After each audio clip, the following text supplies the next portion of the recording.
Bonjour tout le monde. Merci de vous joindre à nous cet après-midi. This afternoon, we'll have the pleasure of hearing from Minister Schultz, who is Minister of Seniors, then Dr. Tam, who is Chief Public Health Officer of Canada, Dr. Nu, who is Deputy Public Health Officer of Canada, and we also will have the privilege of having Minister Aidu, Minister of Health, answering questions. Minister Schultz. Good afternoon, bonjour. The Government of Canada is acting boldly to address seniors' needs during the pandemic. Staying safe at home has created additional challenges and expenses for seniors. Groceries cost more, and deliveries come at a premium. Prescription dispensing fees have increased in many provinces. In April, more than 4 million low to middle income seniors received a supplementary GST credit automatically in their bank accounts from the Government of Canada. Today, we're announcing that the one-time tax-free payment for seniors will be received on the week of July the 6th. This automatic payment will provide $2.5 billion of support for seniors eligible for the Old Age Security, with extra support for those eligible for the Guaranteed Income Supplement and the allowance and this allowance for the survivor. For a low-income senior couple on GIS, the April and July payments will add up to over $1,500 in support to help with increased costs caused by the COVID-19 pandemic. Au total, cela représente plus de $1,500 de soutien pour un couple à faible revenu. Our objective has been to get this payment to seniors as quickly and simply as possible. We know seniors are more targeted for fraud than others, and they have already been targeted for benefit scams. That's why we're making the one-time payment automatic, to help prevent fraud. Seniors do not need to apply, and they should not share any personal or banking information to receive it. Pour éviter les fraudes, le paiement est automatique. This financial support complements other federal supports for seniors during the pandemic, which is including $500 million to charities and community groups that help seniors and others get essential services and supplies, such as the delivery of groceries. $2,000 a month for those who lost their job due to COVID-19, regardless of pension benefits. Temporarily extending the GIS and allowance payments for those who are experiencing difficulties submitting their taxes to ensure the most vulnerable seniors continue to receive the benefits they depend upon. We reduced the mandatory withdrawal requirements by 25% for registered retirement income funds to protect seniors' investments during the volatile market, and improving seniors' quality of life and reducing social isolation through the New Horizons for Seniors program. We continue to look at all the ideas that are coming in on how we could better help seniors. During these unprecedented times, we'll always be there for Canadian seniors. Thank you. Merci. Merci, Deb. I would now turn to Dr. Tam. Good afternoon. I'll start with the latest numbers on COVID-19 in Canada. There are now 93,441 confirmed cases, including 7,543 deaths, and 51,445, or 55% of cases, have now recovered. Labs across Canada have tested over 1,787,000 people for COVID-19 to date, with about 5% of these testing positive overall. And in the past week, we've been testing an average of close to 29,000 people daily. We thought we'll take this opportunity to go into a little bit more detail on our data. Bonjour. Comme d'habitude, je commencerai par énoncer les plus récents chiffres sur la COVID-19 au Canada. Il y a maintenant 93 441 cas confirmés, dont 7 543 décès et 51 445 cas, soit 55% qui sont maintenant guéris. Les laboratoires de partout au Canada ont réalisé des tests de dépistage de la COVID-19 pour plus de 1 787 000 personnes à ce jour, et les résultats d'environ 5% de ces cas étaient positifs. Au cours de la dernière semaine, nous avons dépisté en moyenne près de 29 000 personnes par jour. Ces chiffres changent rapidement et sont régulièrement mis à jour sur le canada.ca/le-coronavirus. Slide 2. So as we proceed with relaxation of public health measures to reopen society, data and modelling reinforce that core public health measures are essential for maintaining control of Canada's COVID-19 epidemic. Diapositive 2. À mesure que nous procédons à l'assouplissement des mesures de santé publique pour la reprise de la vie en société, les données à la modélisation appuient l'idée que les mesures de santé publique de base sont essentielles pour garder la maîtrise de l'épidémie de COVID-19 au Canada. Slide 3. The epidemiology of COVID-19 in Canada highlights clear regional differences, with the highest number of cases concentrated in our four most populous provinces.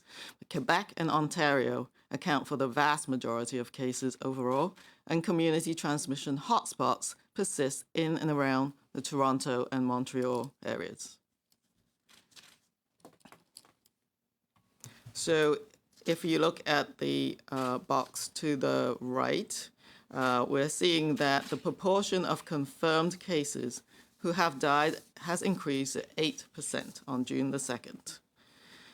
And based on available information, and that actually reflects, of course, the impact on our seniors. Based on available information, 16% of cases have required hospitalization, and just over 3% have required intensive care. So, of course, as we all know, the lab-confirmed cases are an underestimate of the total number of people infected in Canada. Diapositive 3. L'épidémiologie de la COVID-19 au Canada souligne les différences régionales. Les plus hauts nombres de cas se concentrent dans les 4 provinces les plus peuplées, soit l'Ontario, le Québec, l'Alberta et la Colombie-Britannique. Le Québec et l'Ontario comptent la grande majorité du nombre de total de cas et des points chauds de transmission communautaire persistent toujours à Toronto, à Montréal et dans leurs régions environnantes. Si on regarde la case inférieure des cas à droite, celle qui porte sur le nombre de décès, la proportion de décès parmi les cas a augmenté à 8,0% le 2 juin, ce qui traduit les conséquences tragiques de la COVID-19 sur les aînés canadiens vivant en établissement de soins de longue durée. Selon les renseignements connus, 16% des cas ont dû être hospitalisés et un peu plus de 3% ont dû être admis aux soins intensifs. Slide 4. So although people of any age, gender, or health status can develop COVID-19, some people are at higher risk for hospitalization and death, such as older adults and people of all ages with chronic medical or immune-compromising health conditions. Currently, adults aged 60 years and older account for the majority of the hospitalizations, critical care admissions, and deaths. Tragically, over 82% of deaths are linked to long-term care and seniors' homes, where outbreaks have been occurring since the outset. Diapositive 4. Même si personne, peu importe son âge, son sexe ou son état de santé, n'est à l'abri de contracter la COVID-19, certaines personnes ont un risque accru d'hospitalisation et de mort, notamment les aînés, ainsi que les personnes de tous âges vivant avec un problème de santé chronique ou qui affaiblit leur système immunitaire. À l'heure actuelle, les adultes de 60 ans et plus constituent la majorité des personnes hospitalisées, admises aux soins intensifs et décédées. Malheureusement, plus de 82% des décès sont liés aux établissements de soins de longue durée et aux résidences pour aînés, où des éclosions sévissent depuis le début de la pandémie de COVID-19. Slide 5. All age groups have been affected, although the number of cases among children and youth has remained low. Young and middle-aged adults account for the majority of cases early on and through to the present. These are represented by the blue and the red lines on the graph. The sharp peak of cases in adults aged 80 years and older is largely due to outbreaks in long-term care homes in Quebec and Ontario. This is represented by the green line. Diapositive 5. Tous les groupes d'âge ont été touchés, mais le nombre de cas chez les enfants et les jeunes est demeuré faible. De tout au début de l'épidémie jusqu'à maintenant, la majorité des cas touchent les jeunes adultes et ceux d'âge moyen, représentés par la ligne bleue et rouge. Le pic marqué du nombre de cas chez les personnes de 80 ans et plus est en grande partie attribuable aux éclosions touchant les établissements de soins de longue durée au Québec et en Ontario. C'est ça, la ligne verte. Slide 6. Quebec and Ontario cases account for over 90% of the national case count over the past 14 days.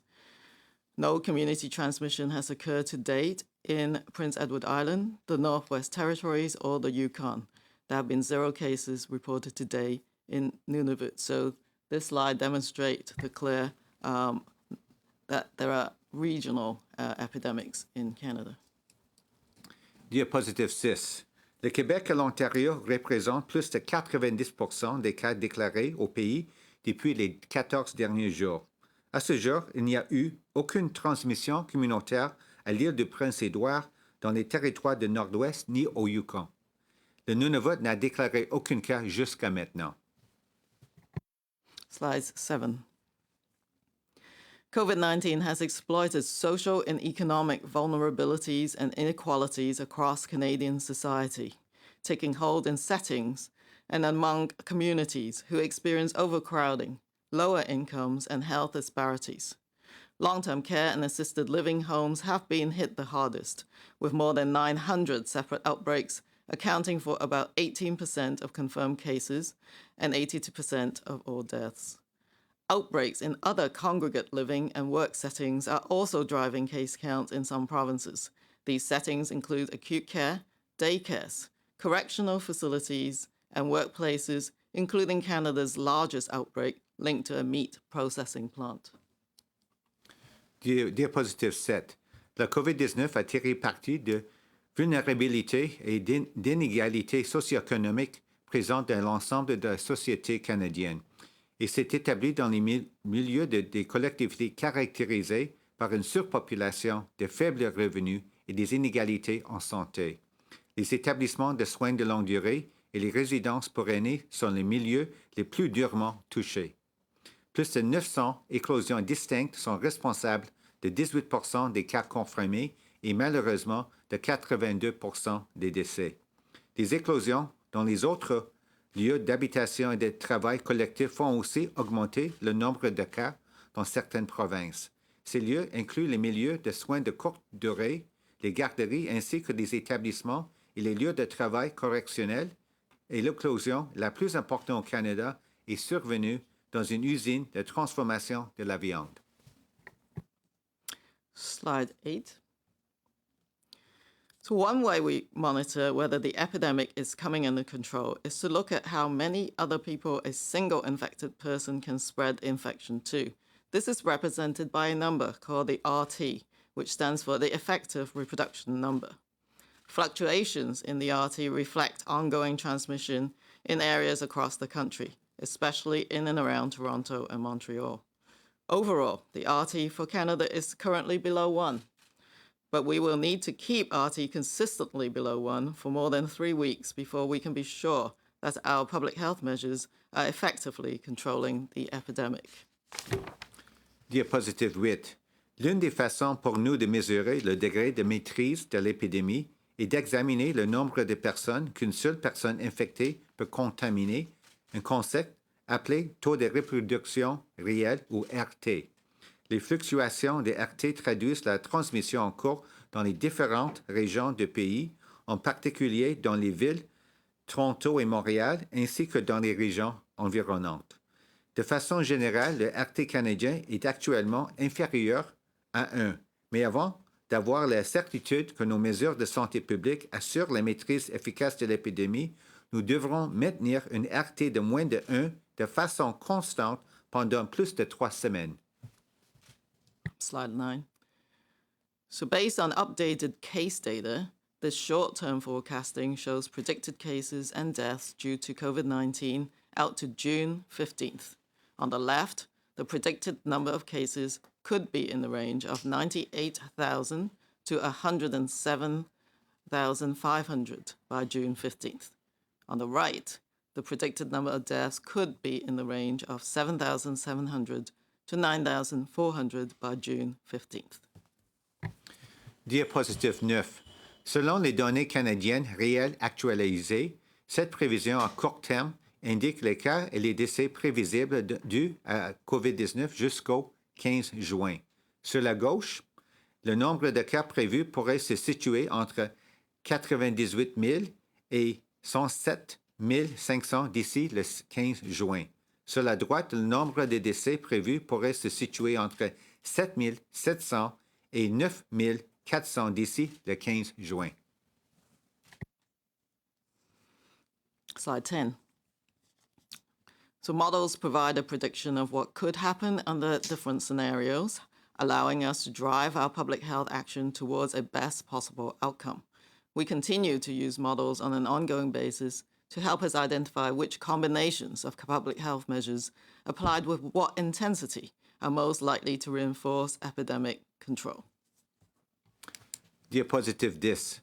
Les modèles fournissent une prédiction de ce qui pourrait se produire dans les scénarios hypothétiques et ce qui nous permet de mener nos actions de santé publique pour obtenir le meilleur résultat possible. Nous continuons à utiliser continuellement des modèles pour nous aider à déterminer quelles combinaisons de mesures de santé publique appliquées avec quelle intensité sont les plus susceptibles de renforcer le contrôle des épidémies. Slide 11.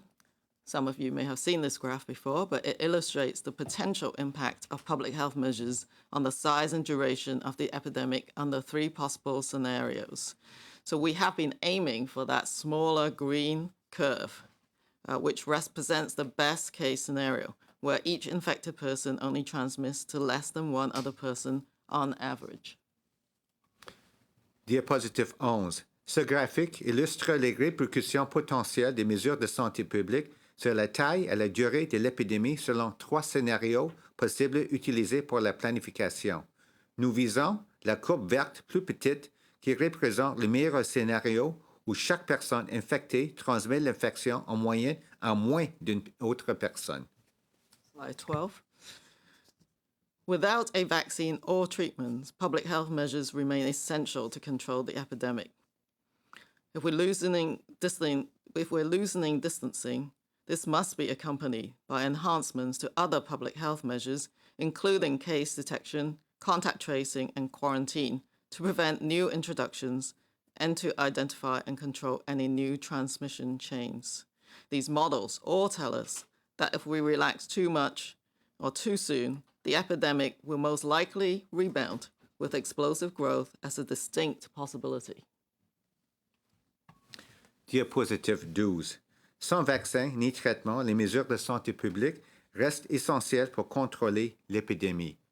Le relâchement de l'éloignement physique doit s'accompagner d'un renforcement des autres mesures de santé publique, notamment la détection des cas, la recherche des contacts et la mise en quarantaine, afin de prévenir de nouvelles introductions et de repérer et de contrôler toute nouvelle chaîne de transmission.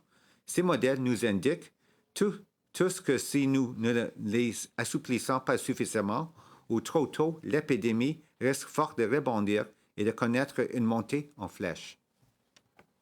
Slide 13. This slide compares Canada's COVID-19 trajectory with other countries. And Canada's public health efforts to slow epidemic growth shows that we were able to bend and flatten the curve sooner than a number of countries. Other countries, such as South Korea and Japan, demonstrated strong epidemic control to keep their curve smaller overall. But all countries realize that this is an ongoing effort, requiring sustained public health measures to avoid new outbreaks and or rebound in epidemic activity. Diapositive 13. Cette diapositive compare les trajectoires de COVID-19 au Canada avec celles d'autres pays.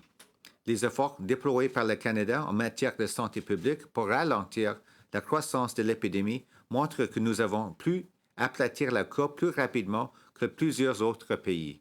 D'autres pays, comme la Corée du Sud et le Japon, ont pris des solides mesures de contrôle de l'épidémie pour maintenir leur courbe à un niveau généralement plus bas, mais tous les pays se rendent compte qu'il s'agit d'un effort continu qui nécessite des mesures de santé publique soutenues pour éviter de nouvelles éclosions ou un rebond de l'activité épidémique.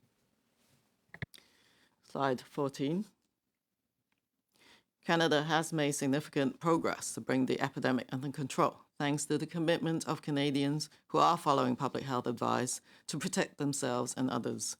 Until there is a vaccine or effective treatment, we must carefully balance the risks associated with spread of COVID-19 with the unintended social and health consequences of restrictive public health measures. Jurisdictions across the country are taking a gradual, phased approach to increasing social and economic activity, with appropriate conditions and controls in place to minimize serious illness, death, and burden on the healthcare system. Priority areas include rapidly identifying and isolating cases, trace and quarantine contacts, continue to increase healthcare and public health capacity, provide a high degree of protection for vulnerable populations and settings, including supporting workplaces, and engage communities to practice core personal public health measures. Thank you. Diapositive 14. Le Canada a fait des progrès considérables pour maîtriser l'épidémie, grâce à la volonté des Canadiens qui suivent les conseils de santé publique pour se protéger et protéger les autres. D'ici à ce qu'un vaccin ou un traitement efficace sont mis au point, nous devons trouver un équilibre entre les risques liés à la propagation de la COVID-19 et les conséquences sociales et sanitaires non voulues des mesures de santé publique restrictives. Les administrations de tout le pays adoptent une approche graduelle et progressive pour accroître l'activité sociale et économique en mettant en place des conditions et des contrôles appropriés pour réduire au minimum les maladies graves, les décès et le fardeau imposé au système de santé. Les domaines prioritaires sont les suivants. Repérer et isoler rapidement les cas, rechercher et mettre en quarantaine les contacts. Deuxièmement, continuer à accroître les capacités en matière de soins de santé et de santé publique. 3. Assurer un niveau élevé de protection des populations et des milieux vulnérables, y compris les lieux de travail. Et finalement, inciter les communautés à mettre en pratique les mesures de santé publique personnelles essentielles. Merci.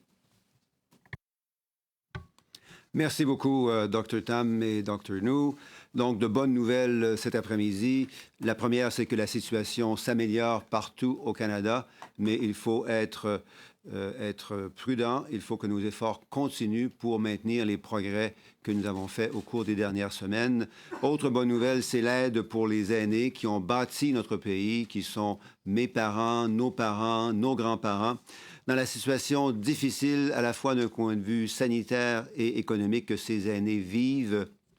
Et c'est pour ça qu'en raison du prix élevé et de l'augmentation du prix des aliments, des médicaments, du transport, entre autres choses, M. Trudeau, ce matin, a annoncé qu'un versement d'aide additionnel allait être fait durant la semaine du 6 juillet, un versement qui varie de 300 $ à 500 $ par aîné.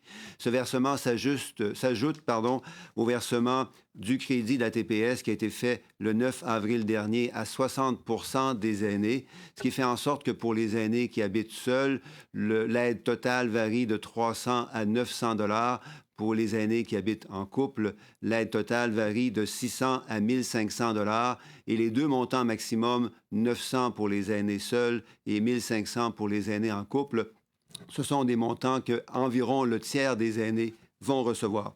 Quelques ajouts importants. Premièrement, ces versements sont à la fois non imposables et uniques.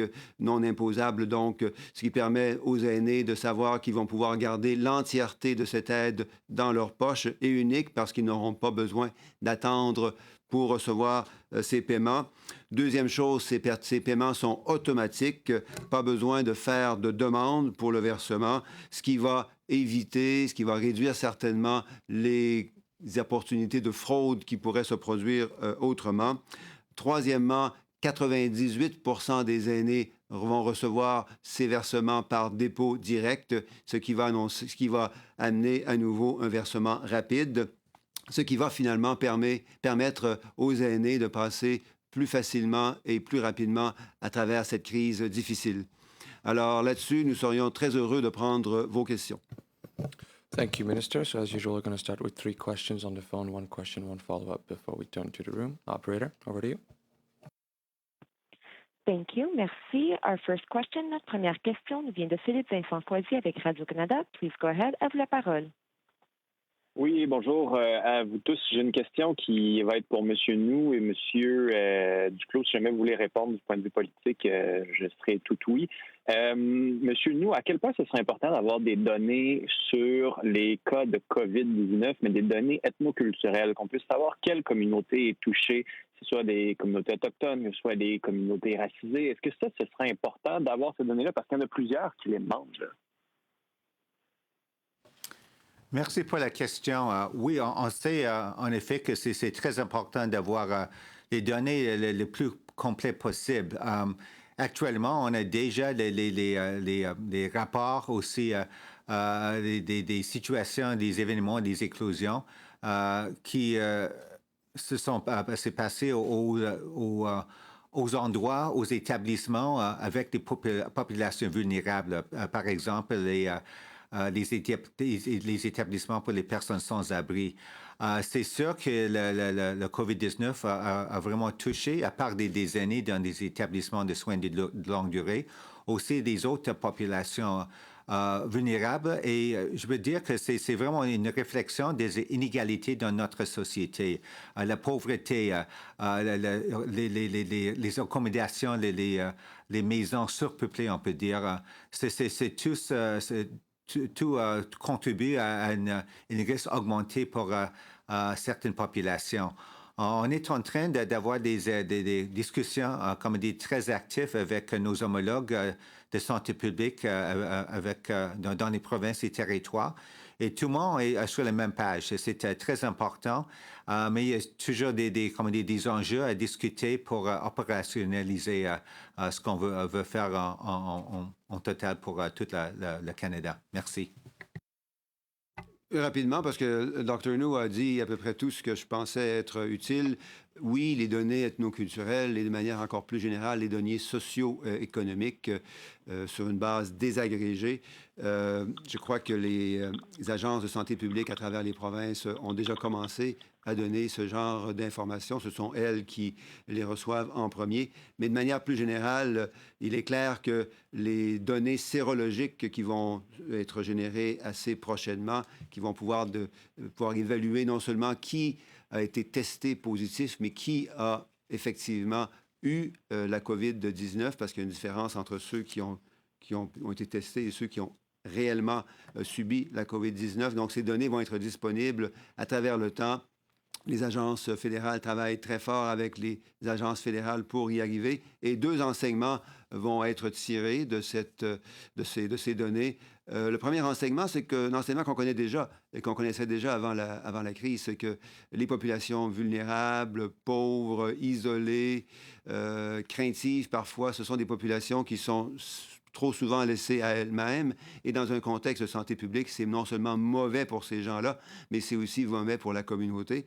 Et la deuxième chose que l'on va apprendre, c'est comment réduire la propagation d'un tel virus dans des contextes, comme le docteur Nou disait, où les conditions de logement pour les aînés, par exemple, mais aussi les conditions de vie en manière générale, non seulement sont mauvaises d'un point de vue purement moral et social, mais mauvaises aussi en termes de gestion sanitaire. Mais en termes de délai, ça va prendre combien de temps avant qu'on puisse avoir ces données-là? Et qu'est-ce qui bloque avec les provinces? Vous dites que c'est en discussion, mais il me semble que si tout le monde était vraiment sur la même page, on serait capable de les avoir, ces données-là. Donc, qu'est-ce qui ne fonctionne pas? Bien, sur la question des liens avec les provinces, je laisserai le Dr. Nou peut-être expliquer un peu comment ça fonctionne. Oui, je pense que problème, c'est vraiment une comédie... peut-être pas une pénurie, mais les gens vraiment sur le terrain, peut-être les semaines passées avec tout ce qui se passait dans les provinces et territoires avec les éclosions, les gens courent sur le terrain et pour pour trouver les cas, pour isoler, pour aussi faire un suivi, traçage des contacts. Ça, c'est vraiment, comme on dit, ça demande beaucoup de ressources. C'est pas, comment dire, la façon comment on ramasse, collecte, va collecter les données. Jusqu'à date, on a des données sur les Autochtones, mais ce n'est pas toutes les provinces et territoires qui font d'une façon, comme dire, régulièrement de collecter des autres données. Donc, c'est vraiment une question de discuter des enjeux, parce qu'un autre aspect, je peux vous dire, c'est que même si on veut collecter les données, comme dit, socio-économiques, tout ça, il faut aussi éviter, comment dire, la stigmatisation et discrimination, parce que on ne veut pas, comment dire, tomber dans un, comment dire, l'enjeu de blâmer, comme dit, les victimes, les personnes touchées, contaminées par le COVID-19. Donc, c'est un enjeu aussi sensible. Et l'autre aspect aussi, comme le ministre Duclos a dit, c'est toujours aussi une question de comme garder la confidentialité. Il faut avoir toujours les données désagrégées. C'est difficile des fois, si on parle des communautés peut-être un peu plus isolées, d'avoir les données qui ne sont pas comme nécessairement... on n'est pas nécessairement capable de vraiment identifier les personnes. Donc, il y a vraiment des enjeux vraiment techniques sur les trains. On est en train de discuter avec nos homologues. Merci. Thank you, Dr. Operator. Next question, please. Thank you. Merci. Our next question, notre prochaine question, is from Ryan Tumilty with the National Post. Please go ahead. À vous la parole. Yeah, good morning, or good afternoon, Dr. Tam. I'm wondering, in previous modeling efforts, and we've certainly heard this from other agencies across the country, that data has been an issue. I'm wondering, with this modeling, are you confident that you're getting enough good data from the province to be able to predict where the pandemic is going? So yes, so we've been working hard with province and territory. Some of the models don't use specific case-based data, but use a lot of research on parameters of disease characteristics, like the incubation period or the period of infectivity, that type of thing. So it depends on which model you're looking at. What we now have, approximately 99% of the case-based information now from provinces and territories, which is a great, and it gives us the basic demographic information. But we are missing some data points, such as the race and ethnicity data that based on the last question. But we do have now almost all of the case information forms. And there are some fields that are missing still, especially the final outcomes of what happened to people, but those will get filled over time. So I think based on that information, what you've seen in the short-term forecasting projections, that's the one that uses the actual case data. The other types of modeling is based on a wide-ranging amount of information collected through international research, as much as it is domestic, to model those parameters on disease dynamics and transmission. And so those gets updated as well, so that the disease spread models and the dynamic models that you've seen, for the most part, all of them demonstrate that if we relax certain things too soon, if we don't continue these public health measures, there's a very high likelihood of some sort of rebound and resurgence. Ryan, follow up? Yeah, I'm also wondering, the data you're showing today shows that crowded places like meat plants and work camps and shelters have all had significant outbreaks. I know just recently there was reports of outbreaks amongst temporary foreign workers in farming operations in Ontario. Do you think more needs to be done in sort of these crowded work settings to ensure that there aren't more outbreaks and thus more community spread? That is an absolutely vital aspect of controlling the epidemic and going forwards. I think the collective amount of global information, but also in Canada, shows enclosed, crowded spaces, close contacts, lead to what we might call these bigger or larger clusters, or sometimes what we call super spreading events. Those are the kind of settings that's becoming quite evident.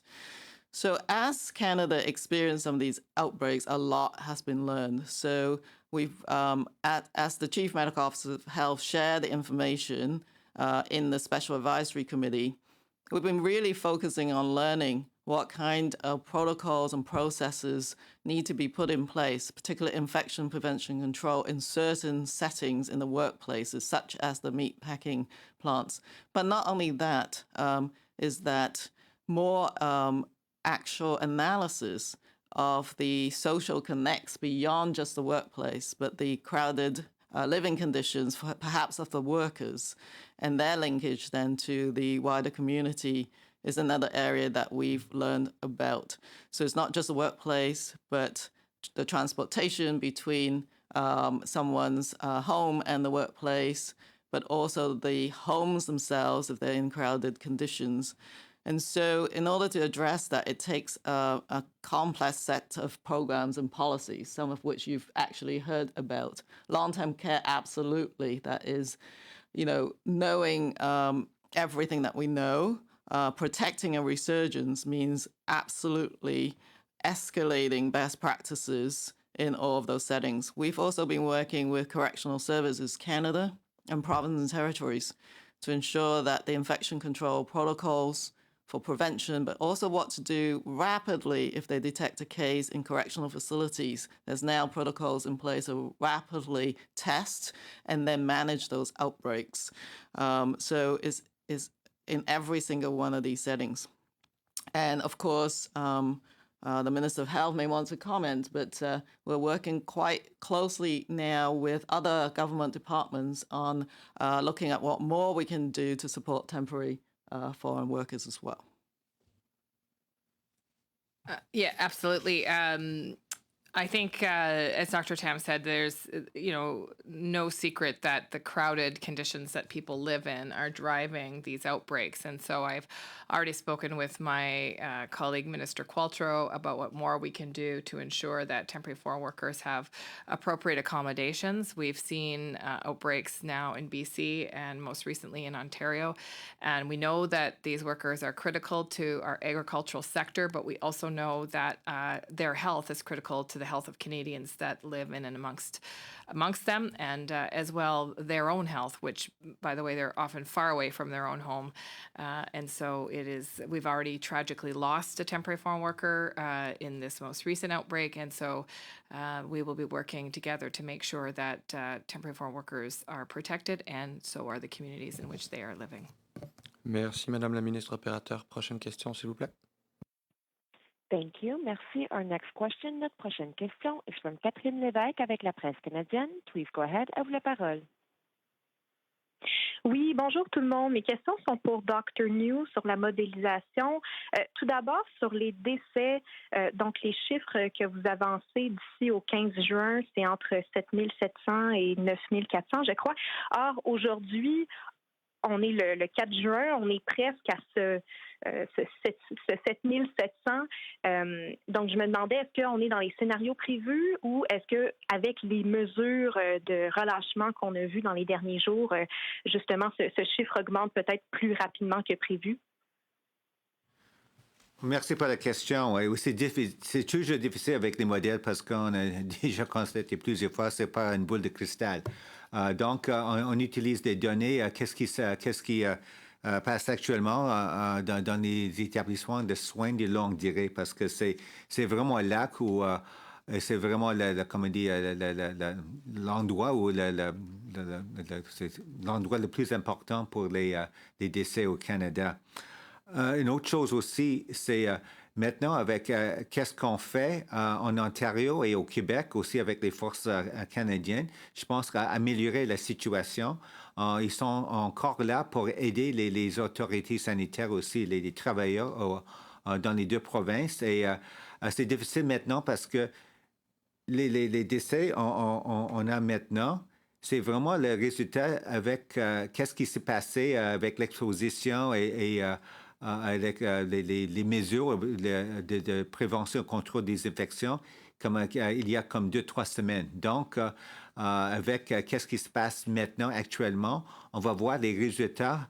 On espère on va pas avoir plus des cas d'infection, aussi de décès, donc peut-être 2, 3, 4 semaines.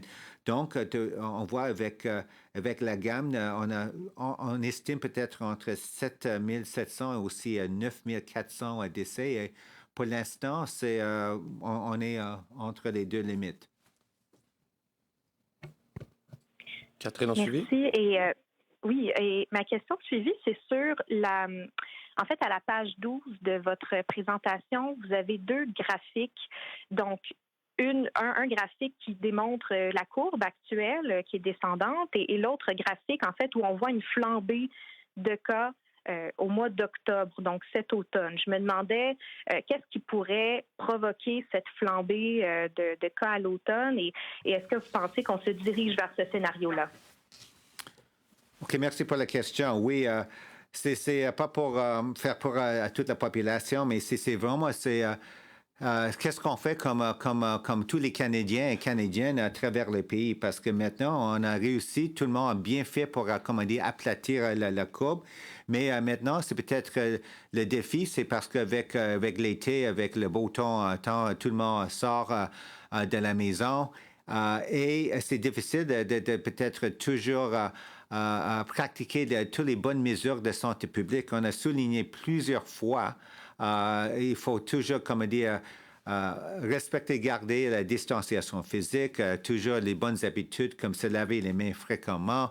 Peut-être si on n'est pas capable de garder la distance, peut-être utiliser un couvre-visage ou une masque des masques non médicaux si on sort de la maison, peut-être dans l'épicerie ou les transports communs. Donc, c'est ça, on espère éviter. Mais si les personnes trouvent que c'est trop difficile et aussi avec l'assouplissement des mesures dans chaque province et territoire, c'est vraiment important qu'on garde toujours les principes de santé publique, même avec l'assouplissement des mesures dans chaque province et territoire, parce qu'il faut aussi relancer l'économie, il faut aussi ouvrir les entreprises, tout ça, mais c'est toujours comme un équilibre et c'est ça qu'on veut éviter. C'est quelque chose à suivre. Merci.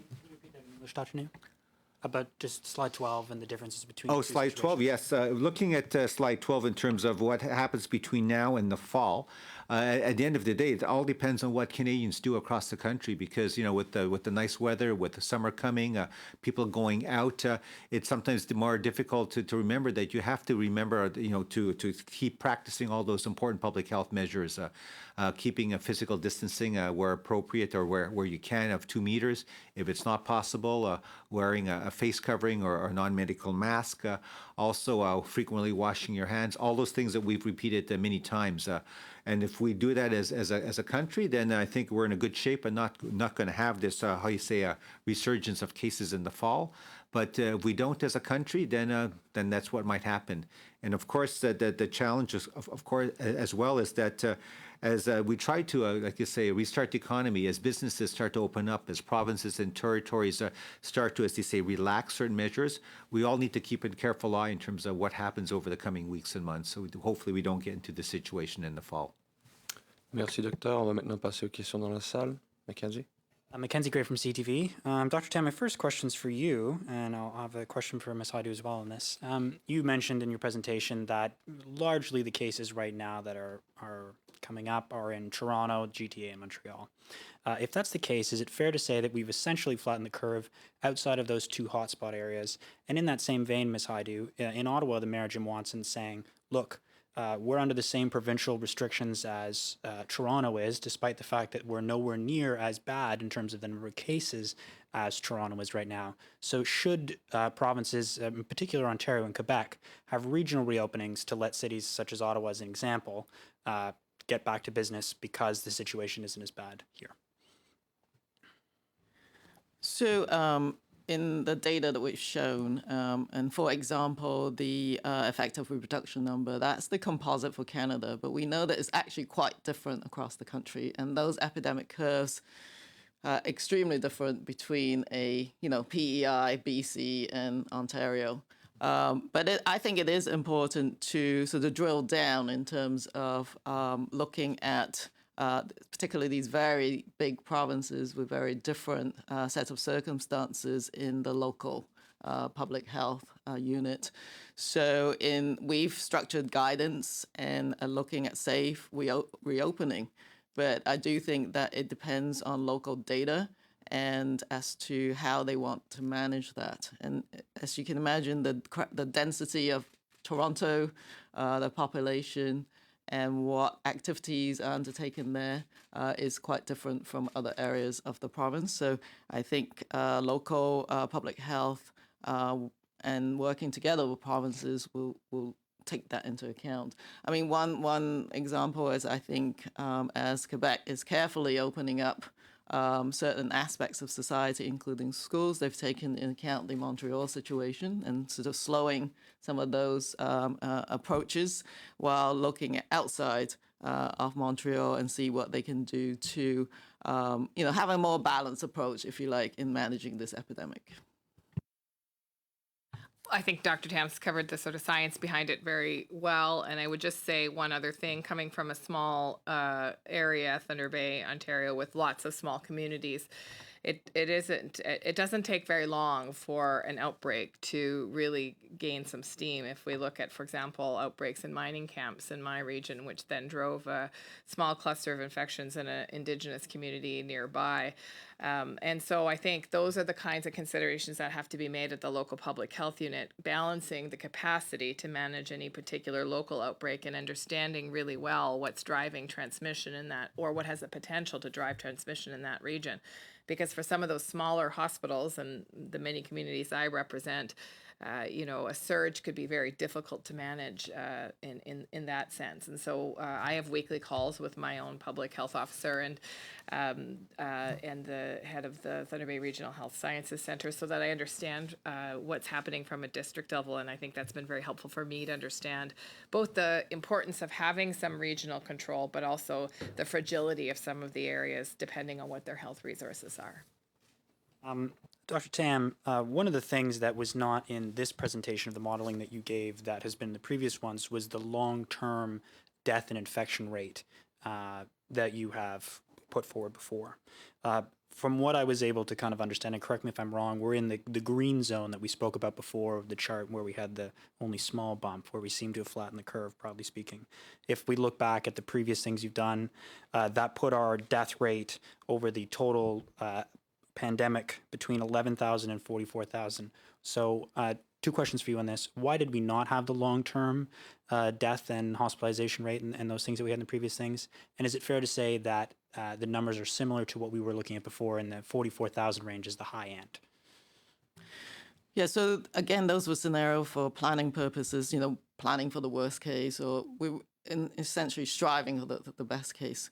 So what some of the estimates, and it's just a matter of the length of this presentation, and things for scenarios don't change very much for planning purposes. What we have, I think, going forward, for example, some of the serologic tests that we need to do to actually estimate how many people have been infected. So that we know the lab confirmed cases is probably just the tip of the iceberg. So the serologic surveys will give us a broader look. The other thing is that there's a very big difference between what we call the case fatality ratio or rate based on the confirmed cases, which is 8%. But when you don't know what the underlying population denominator actually is, then you can't actually calculate the mortality rate, if you like. So the numbers that we provided before was that kind of number, as opposed to the case fatality rate that we looked at. So there's a number of missing data elements which we'll have to look at to calculate in the end. And usually it's by the end of the epidemic you can actually figure out the actual case fatality. So some of that work still has to be done. But if the serologic surveys show that the population exposure hasn't been very high, it'll probably confirm the fact that we were in that sort of green curve. Bruce? Hi, good afternoon. A question to Dr. Tam. Slide 6 talked about the impact on vulnerable populations. I'm just wondering, what is the impact of COVID-19 on racialized Canadians? And do you have a good handle on that?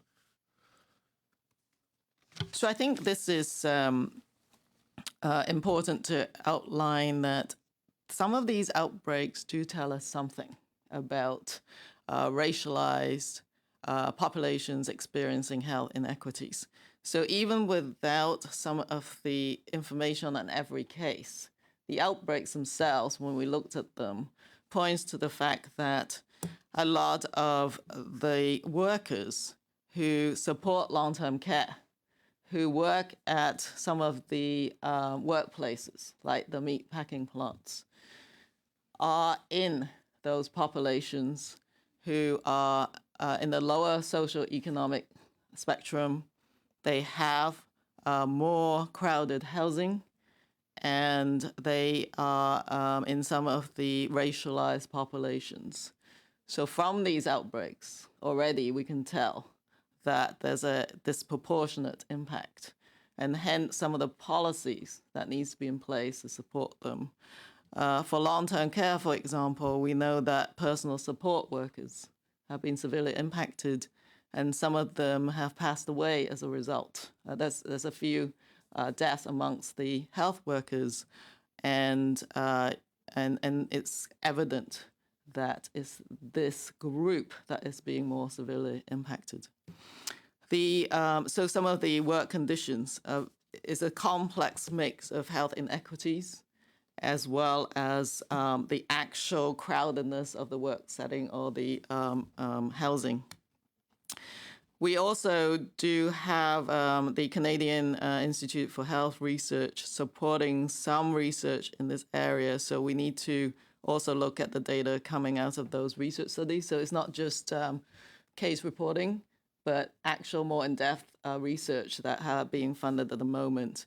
And I do know of one, for example, studying specific impacts on First Nations, Indigenous, and Métis populations in both urban as well as on reserve settings. So those kind of studies will yield a bit more information to help us direct our policies and our programs. But I think temporary foreign workers, again, as we just mentioned, is a population that we need to support. So all the people, while I think some of us who can stay at home are staying at home, there are many, particularly in the population most impacted by health inequities, are out there doing the essential work. It's Dr. Tam or Minister Hajdu. Do you know what the reproduction number is for Ontario? And given the concentration of cases still in Ontario, notably in the GTA, can they safely contemplate reopening? And are you worried that, given the high numbers and what the impact might be perhaps on the upper end of some of your model numbers here? So I think the models show it doesn't really matter where you are if you are not really careful about restarting some of the social and work contexts. You might expect to get a resurgence. So that's just broadly speaking. And so it is very much the local public health unit that is able to sort of look at the specifics on the ground. The overall Canadian reproduction number is primarily driven, as you can imagine, just because of the population size by Ontario, as well as Quebec, but Ontario drives that. And you've seen the fluctuations sort of around that one number. And so we know that that reflects some of the fluctuations over time in Ontario. So you're sitting very close to that number one, and which means it doesn't take much potentially for resurgences to then take off. But that's to be balanced by some of the other public health measures. And that's the lesson from some of the modeling, is that then you've got to have the testing capacity to rapidly detect the cases so that the contacts can be rapidly ascertained and managed. So that's how you're going to have to counterbalance the sort of reopening with the ability to immediately detect and control those outbreaks. Thank you, Doctor. We'll now go back to the phone. Operator. Thank you. Merci. Our next question, notre prochaine question. Je suis comme Hélène Duvetti avec Le Devoir. Please go ahead. À vous la parole. Oui, bonjour. Ma question est pour le Dr. Nou. J'aimerais juste revenir à la question posée par mon collègue de CTV. En avril, à la mi-avril, vous avez fourni des projections sur le nombre de morts à l'automne, selon qu'on était sur une courbe de 1, 2,5, 5 ou 10 % de contamination. J'aimerais savoir, pour l'instant, on se trouve sur laquelle de ces courbes et ça nous mène à combien de morts projetées cet automne? Merci. Merci pour la question. Comme Dr. Tam et moi, on a constaté, c'est difficile parce que vraiment, si on voit le nombre de morts, de décès en total, il faut vraiment attendre jusqu'à la fin de la pandémie ici au Canada. Les prévisions avec la modélisation, c'est seulement avec les données qu'on a actuellement. Et c'est, comme on dit, c'est pas une boule de cristal. Donc, je pense pour l'instant, le Canada, on a bien fait, on a aplati la courbe. Maintenant, si on peut dire, on est toujours, comme on dit, dans la zone verte, mais il ne faut pas, comme on dit, lâcher et trop assouplir avec toutes nos mesures de santé publique parce que si tout le monde pense que, OK, c'est fini, c'est terminé, on a bien fait, on peut retourner comme c'est au normal, c'est sûr, on va avoir une autre pic. Donc, je pense que c'est vraiment important. Je pense qu'on a aussi appris des leçons avec tout ce qui se passait dans par exemple, les établissements de soins de longue durée. Je pense qu'on est, en général, mieux préparés. On a déjà, comme dit, amélioré les protocoles pour la prévention, contrôle des infections des établissements de soins de longue durée. Et sûrement, on attend avec tout ce qu'on fait maintenant, actuellement, ça va porter des fruits en automne. On espère de ne pas avoir des autres éclosions dans les établissements de soins de longue durée comme on a eu déjà jusqu'à date. Donc, je pense que pour la réponse,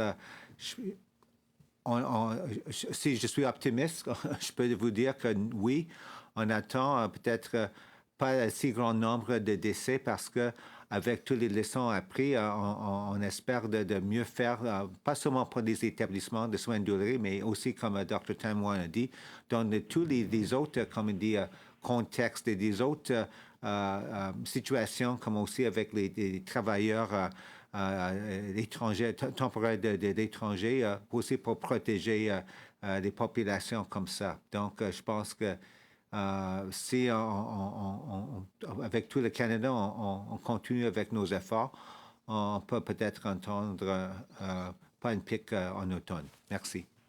Un an suivi? Oui, mais avec respect, Dr. Nou, vous n'avez pas répondu à ma question. Je vous ai demandé, on s'enligne vers quelle projection à cet automne? Vous me dites qu'il faut attendre la fin de la pandémie pour le savoir, mais à la mi-avril, vous nous aviez offert des projections pour l'automne. On n'était pas à la fin de la pandémie, alors je ne comprends pas pourquoi aujourd'hui, vous ne vous risquez pas à projeter votre courbe jusqu'à l'automne. C'est difficile parce que si on parle vraiment de la pandémie, on a déjà dit que c'est vraiment un virus, un nouveau virus et personne n'a l'immunité. Donc, ça va prendre même des années pour avoir peut-être, comme on dit, une immunité collective. Donc, je pense qu'il faut se concentrer avec nos affaires pour vraiment, comme on dit, continuer à contrôler la propagation du virus. Donc, c'est difficile, OK, pour vous dire maintenant qu'on est sur, comme on dit, le modèle pour avoir seulement comme 1%, 2%, 5% de la population parce que l'enjeu le plus important, c'est toujours contrôler la propagation du virus pour ne pas déborder le système de soins de santé. Ça, c'est notre but. Et c'est difficile pour moi maintenant de dire, OK, on estime on peut avoir un taux d'infection, prévalence d'infection dans toute la population de exactement 1%, 2% exact ou 5%. Ce qu'on a déjà aussi dit, M. le ministre Duclos a aussi dit qu'on est en train de lancer toutes sortes des études pour des séroprévalences, parce qu'il y a beaucoup de monde au Canada peut-être qui ont eu une infection, qui ont été contaminés, mais qui ne savaient pas qu'ils avaient l'infection. Donc, avec des études, avec d'autres recherches, on peut-être dans des semaines et mois à suivre, on va avoir une meilleure idée. C'est quoi le vrai, comme on dit, au moins on va avoir une meilleure idée, c'est quoi la prévalence d'infection dans toute la population. Mais c'est difficile pour moi aujourd'hui de dire exactement qu'est-ce qu'on peut prévoir pour l'automne. So maybe just in English, I'll just point to the fact that today we've just there's an actual publication, the Canadian Communicable Disease Report, and in it there is a publication on the modeling methodologies of the public health agencies been using with other colleagues across Canada in the academic sector. And I believe, if I recall correctly, a table similar to what you've seen before, it's actually published in that publication. So we'll make sure people get the link. Thank you, doctors. Operator, next question, please. Thank you. Merci. Our next question, notre prochaine question is from Stephanie Levitt with the Canadian Press. Please go ahead. À vous la parole. Good afternoon, and thank you for your patience with taking all of our questions. That last slide seems to suggest that under any scenario, the number of cases will diminish to nothing by next spring. Is that really where your head is at? I mean, do we need a vaccine for that, herd immunity? No, that's so what we're trying to show, I think, is the modeling study. So what modelers try to do is just input a lot of different variables and scenarios to see what might happen if you change the various public health measures. So what they're trying to demonstrate is, well, what happens when we increase contact rates in the population? And with or without the rapidity at case detection and quarantine, for example. So they input multiple different scenarios into that to demonstrate a resurgence. And I think that, resurgence can actually occur at any time over the course of the outbreak as well, depending on what we're doing on the ground. So we mustn't forget that. This is just a modeling dynamic model to demonstrate, and they can vary these variables, input tons and tons of sort of scenarios to show what might happen in terms of a resurgence. So, the graph isn't finished, but they can actually input any number of scenarios. And as we see what happens in Canada with the kind of measures that we're doing, they can actually input different things to see what the outcomes might be. But I think based on all the different modeling that are published, the majority of models will show you that physical distancing and reducing mass gathering, all of those things have actually managed to let us control this epidemic. Any easing of them without a counterbalance of rapid case detection and contact tracing, quarantine and isolation can lead to a rebound. So I think that is the key message. Okay, and thank you. And my follow-up is actually to Minister Schultz about the top-up today. There's 2 OAS benefit payments that are going to pass before this top-up comes into effect. So why is it taking so long? Thank you very much for the question. I really appreciate having the opportunity to share this with Canadians. We are committed to getting the payment out as quickly as possible, but also as simply and easily as possible for seniors. So we didn't want seniors to have to apply. We wanted it to be automatic. And so this required us to create a new effective delivery system that will assure that the accuracy of the data so that all 6.7 million seniors will be able to get the benefits that they qualify for. So that's the reason why it's taken a little bit longer. We want to assure accuracy, and we want to make sure seniors are not vulnerable or not exposed to any fraud or the kind of things that we've been seeing as people are applying. We wanted to make sure that it was simple and it's easy, and that seniors get it. All 6.7 seniors, million seniors, will get this benefit rather than having to apply. Thank you. Thank you, Minister. Operator, last question, please. Thank you. Merci. Our last question, notre dernière question nous vient de Mélanie Marquet avec la presse. Please go ahead. À vous la parole. Bonjour, merci. My question is for Dr. Tam. Modelizations, you had long-term projections.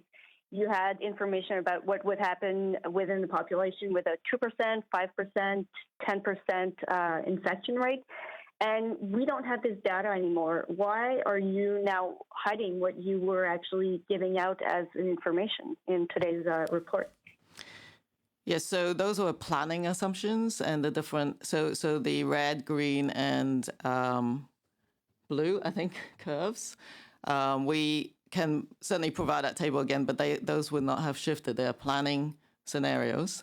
But what I have pointed people to, and maybe we can get our media relations to send out the link, is that today's publication of the Canadian Communicable Disease Report will show a similar kind of table in terms of the different attack rates. Remember, we don't actually know the attack rates for Canada. The attack rates for Canada, because we don't know the number of people actually infected in Canada. So what we're showing today is based, the epidemiologic data is based on the lab-confirmed cases.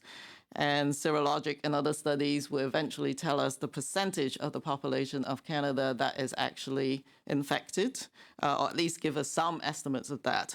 But you will find a table of this in that publication, and we will make sure people have that. Mélanie, en suivi? Okay, please do. And my next question is about, well, Dr. Tam ou Dr. Arnoux, it's, on slide... So that's slide 3, I'm sorry. About the number of cases, well, the difference between women and men, it seems like as though men are really much more likely to be infected. It's women, it's 57% against 43. Do you have some idea why that is, or some kind of thesis about this, theory?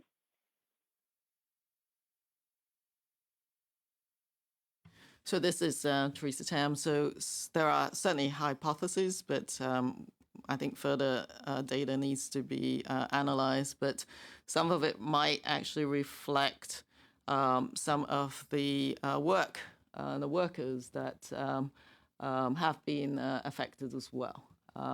Those who work in long-term care, it may reflect the age of the populations affected as well. So there's a number of theories on that. Thank you, Doctor. Ceci met fin à la conférence de presse. That's it for today. Thank you, everyone.